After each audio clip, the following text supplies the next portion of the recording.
Now, the world is facing a refugee crisis. Nearly 25 million people have been forced to flee their own countries. Meanwhile, nearly 44,000 people are being displaced every single day. Let's get some perspective now as we mark World Refugee Day. Reporter Michael Marillier is working on the story for us. Now, we often see photos of refugees, on telly, and it all looks bad, Michael. But just tell us exactly, how bad is it being a refugee? Paint a picture for us. Well, we're going to bring up a picture now, Tony, of the typical sort of image that we tend to get of refugee camps around the world. There it is. You often see those white tents scattered across the ground, people trying to go about their daily lives. But we investigated the numbers, Tony, and 25.4 million people around the world are living as refugees. Just to put that in context, that is bigger than the entire population of Australia. So you take Australia,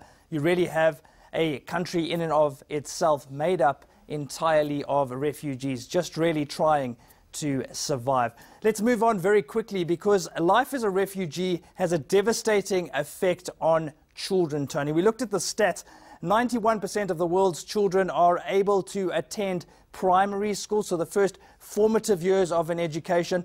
When it comes to refugees, Tony, substantially lower. Just 6 out of 10 refugee children are able to get a primary school education. The numbers get even worse, Tony, when it comes to high school. Let's take a quick look at those figures. 84% of children across the globe are able to at least get some high school education. When it comes to refugees, Tony, less than 1 in 4 have the privilege of getting a secondary education. Even worse when it comes to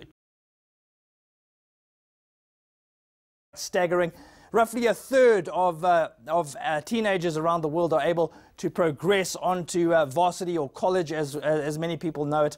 1% of refugees are able to do that. So really, Tony, if you are part of a refugee family, very difficult to create and build a future from that particular situation. Let's move on very quickly to Africa, Tony, because this is our home continent, and we're going to look at a few countries which really tell the story of displacement on the continent. First of all, South Sudan.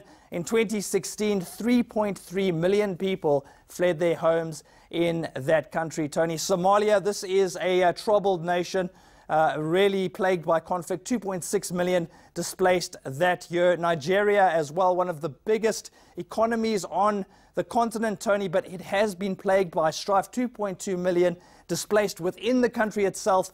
230,000 refugees. So those are people leaving Nigeria and seeking refuge outside of its borders. And finally, Tony, Central African Republic, another country which is struggling to deal with conflict. 491,000 people leaving that country seeking refuge.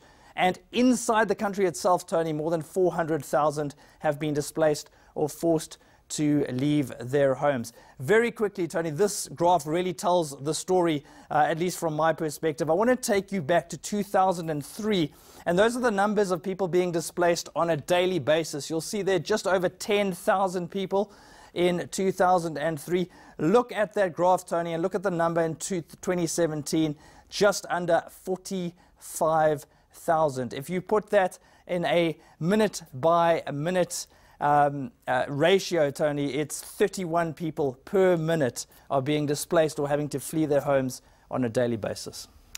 Michael, those are very disturbing figures, and the